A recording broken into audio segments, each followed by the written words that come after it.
بسم اللہ الرحمن الرحیم۔ السلام علیکم۔ آج ہم بات کر رہے ہیں غزوہ ہند پر، کیونکہ یہ پاکستان کے فیوچر میں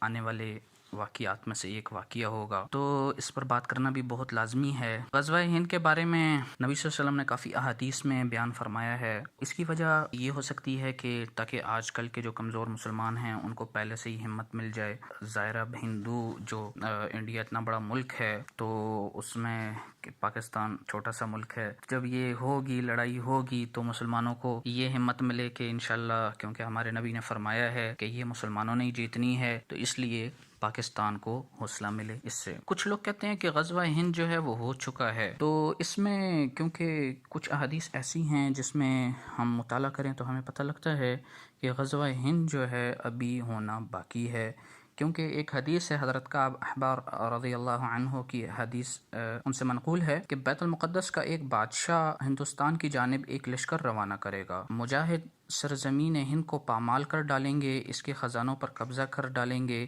پھر بادشاہ ان خزانوں کو بیت المقدس کی تزئین و آرائش کے لیے استعمال کرے گا۔ وہ لشکر ہندوستان کے بادشاہوں کو بیڑیوں میں جکڑ کر اس بادشاہ کے روبرو کرے گا۔ اس کے مجاہدین بادشاہ کے حکم سے مشرق و مغرب کے درمیان کا سارا علاقہ فتح کر لیں گے اور دجال کے خروج تک ہندوستان میں قیام کریں گے۔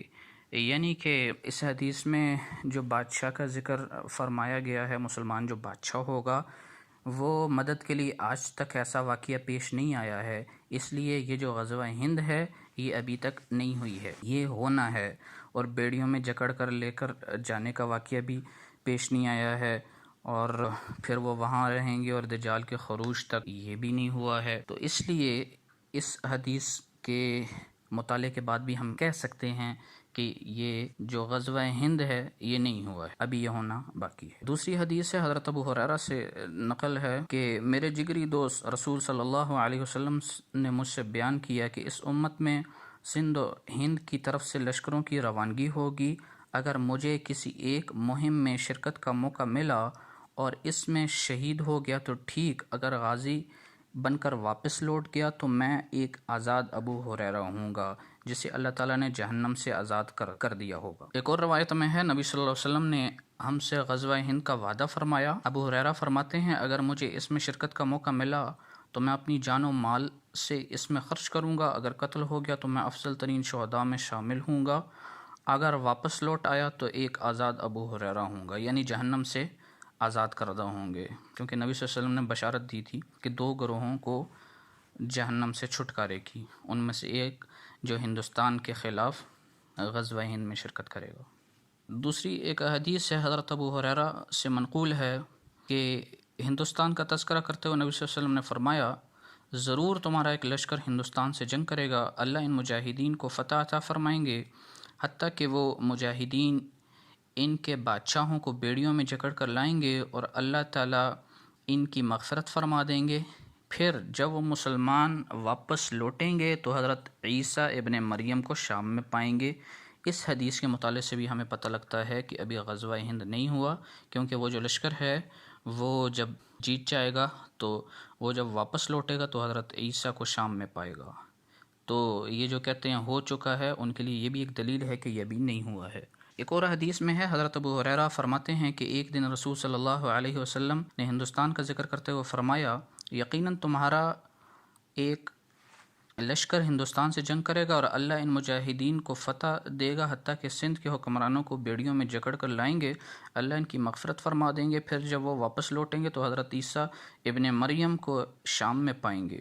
حضرت ثعبان سے روایت ہے میری امت میں دو گروہ ایسے ہوں گے جنہیں اللہ تعالیٰ نے آگ سے محفوظ کر دیا، ایک گروہ ہندوستان پر چڑھائی کرے گا اور دوسرا وہ ہے جو حضرت عیسیٰ ابن مریم کے ساتھ ہوگا۔ نبی صلی اللہ علیہ وسلم نے فرمایا ضرور تمہارا ایک لشکر ہندوستان سے جنگ کرے گا، اللہ ان مجاہدین کو فتح عطا فرمائیں گے حتیٰ کہ وہ ان ہندو بادشاہوں کو بیڑیوں میں جکڑ کر لائیں گے اور اللہ ان مجاہدین کی مغفرت فرمائے گا۔ پھر جب وہ مسلمان واپس لوٹیں گے تو حضرت عیسیٰ ابن مریم کو شام میں پائیں گے۔ حضرت ابو ہریرہ فرماتے ہیں کہ اگر میں وہ غزوہ پاتا ہوں تو اپنا سارا پرانا اور نیا مال سب بیچ دوں گا اور اس میں شرکت کروں گا۔ جب اللہ تعالیٰ نے ہمیں فتح عطا کر دی تو ہم واپس لوٹیں گے اور میں آزاد ابو ہریرہ ہوں گا جو ملک شام میں آئے گا اور وہاں حضرت عیسیٰ ابن مریم کو پائے گا، یا رسول اللہ اس وقت میری شدید خواہش ہوگی کہ میں ان کے پاس پہنچ کر انہیں بتاؤں کہ میں آپ صلی اللہ علیہ وسلم کا صحابی ہوں۔ یہ بات سن کر نبی صلی اللہ علیہ وسلم مسکرائے۔ تو دوستو، ان احادیث کے مطالعے سے پتہ لگتا ہے کہ ایک تو اس کی بڑی فضیلت ہے کہ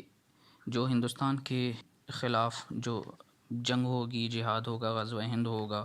اس میں جو شرکت کریں گے مسلمان، اور جیسا کہ انشاءاللہ ہماری جو فوج اللہ تعالیٰ نے اس کو بڑا